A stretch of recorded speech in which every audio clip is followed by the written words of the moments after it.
Iran war ఊహించని మలుపు తిరిగింది. ఇరాన్కి వాళ్ళ కాళరాత్రే అంటూ హెచ్చరించిన ట్రంప్ మనం అందరం విన్నాం. అసలు ఏం జరిగిద్దో అని భయపడ్డాం. ఎవరు రైల్వే స్టేషన్ దగ్గరికి వెళ్ళొద్దన్నారు, రైల్వే ట్రాకుల మీద నుంచొద్దన్నారు. ఈరోజు ఒక చరిత్ర ముగించబోతుందన్నారు. భవిష్యత్తులో ఒకప్పుడు ఇరాన్ ఉండేది అనేటువంటి రోజులు వస్తున్నాయన్నారు. భయానకరమైనటువంటి కాళరాత్రి ఈరోజు చూడబోతున్నారన్నారు. అన్నది ఎవరో కాదు, ట్రంప్. ఈ విధంగా హెచ్చరించిన ట్రంప్ ఆ హెచ్చరికతో ప్రపంచవ్యాప్తంగా అన్ని దేశాలు ఏదో జరగబోతుంది అనేటువంటి పరిస్థితుల ఉద్రిక్తతల నేపథ్యంలో అనేక దేశాలు వాళ్ళకి సంబంధించినటువంటి పౌరుల్ని జాగ్రత్తల హెచ్చరికలు జారీ చేయడం, ఇటు పక్క ఎంబసీలకు సంబంధించిన వాళ్ళందరూ కూడా ఎక్కడికక్కడ వాళ్ళకి జాగ్రత్తలు సూచిస్తూ వెంటనే ఏది ఉంటే అది దానికి సంబంధించినటువంటి రక్షించబడటానికి చేసినటువంటి కార్యక్రమాలన్నీ చేసుకుంటూ, అదేవిధంగా అక్కడ ఉన్నటువంటి మన భారతదేశ ఎంబసీలు కూడా అప్పటికప్పుడు భారత పౌరులను హెచ్చరికలు జారీ చేస్తూ ఏదో ఊహించరానటువంటి భయంకరమైన కాళరాత్రి జరగబోతుంది అని ప్రపంచవ్యాప్తంగా దీనికి సంబంధించినటువంటి ఇంపాక్ట్ ఇప్పటికే యుద్ధం వల్ల అనేక రకాలుగా మనం చూస్తున్నాం. భారీ స్థాయిలో ఎటువంటి నష్టాలు అనుభవిస్తున్నాం.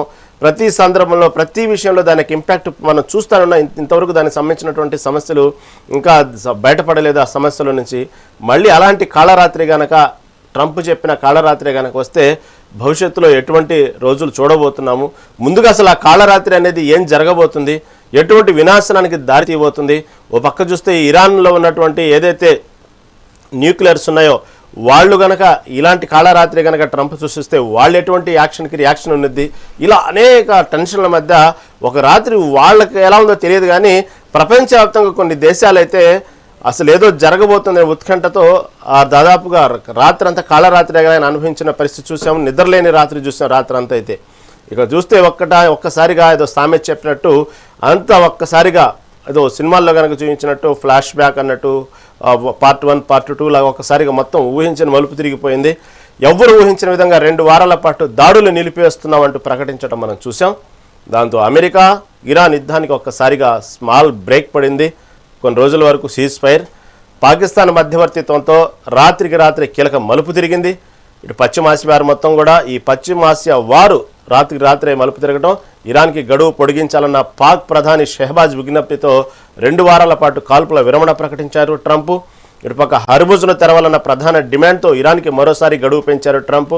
అయితే తమ డిమాండ్లకు అమెరికా అంగీకరించడంతోనే 2 వారాల పాటు కాల్పుల విరమణకు ఒప్పుకున్నట్లు ప్రకటించింది ఇరాన్.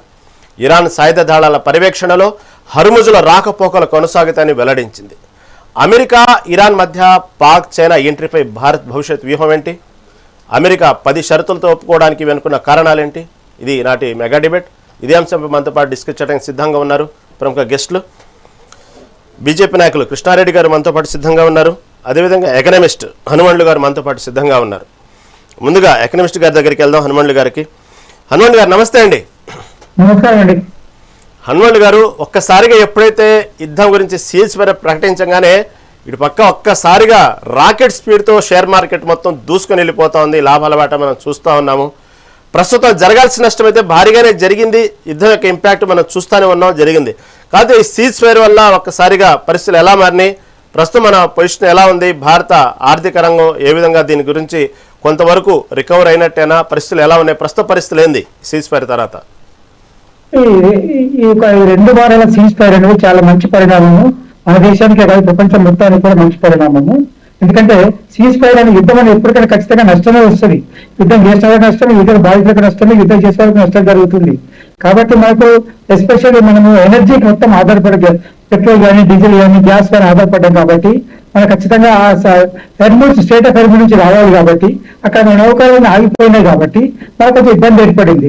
ఇదే కదా ఇప్పుడు మనకు స్టేట్ ఆఫ్ హెర్ముజ్ ఓపెన్ అయిందంటే ఆ ప్యాసేజ్ ఏంటంటే మనకు ఉన్న అక్కడ 11 నౌకలు ఉన్నాయి. ఇంకా అవి కొన్ని రిటర్న్ వచ్చేసినట్టే మనకు కొంచెం గ్యాస్ ప్రాబ్లం తగ్గిపోతుంది, ఎనర్జీ ప్రాబ్లం. అది మంచి రిలీఫ్ అనమాట. మనకి ఇంకో విషయం ఏంటంటే మనకు జూన్ నుంచి మనకు వర్షాలు వస్తే పంటలు మొదలవుతుంది. కాబట్టి ఫర్టిలైజర్స్ అవసరం ఉంటుంది. ఈ ఫర్టిలైజర్స్ కూడా పెట్రోకెమికల్స్ చాలా ముఖ్యమైన రా మెటీరియల్. వాటికి కూడా మనకు అవసరమైన ఇబ్బంది లేకుండా ఫర్టిలైజర్ ఉత్పత్తి చేసుకోవడానికి అవసరమైన పెట్రోకెమికల్స్ కూడా మన సప్లై ఇబ్బంది లేకుండా సప్లై వచ్చే అవకాశం ఉంది. ఇది ఒక ముఖ్యమైన అడ్వాంటేజ్. సెకండ్ ఏంటంటే మనం ఎక్కువ ఆధారపడి ఎల్ఎన్జీ, ఇప్పుడు గ్యాస్ అయితే అప్లై ఆధారపడడం, గ్యాస్ కూడా సప్లై మనకు వస్తుంది. దానివల్ల ఆర్థిక వ్యవస్థ అనేది డిస్టర్బ్ కాకుండా అదే ముందుకెళ్ళే అవకాశం ఉంది. ఎందుకంటే అన్ని ఎనర్జీ లేకుండా ఏ వ్యవస్థ కూడా ముందుకు వెళ్ళలేదు. ట్రాన్స్పోర్ట్ రంగం ఎఫెక్ట్ అవుతుంది, మిగతా రంగం కూడా ఎఫెక్ట్ అవుతాయి. కాబట్టి అవన్నీ కూడా ఎఫెక్ట్ లేకుండా అంటే మామూలుగా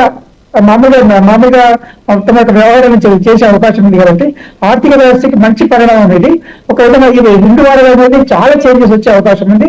మంచి భవిష్యత్తు కూడా మనకి మంచి ప్రొడక్టివిటీ పెంచి దీని ఒక మంచిగా ఆర్థికంగా మంచి బలంగా చేసే అవకాశం ఎక్కువగా ఉందండి.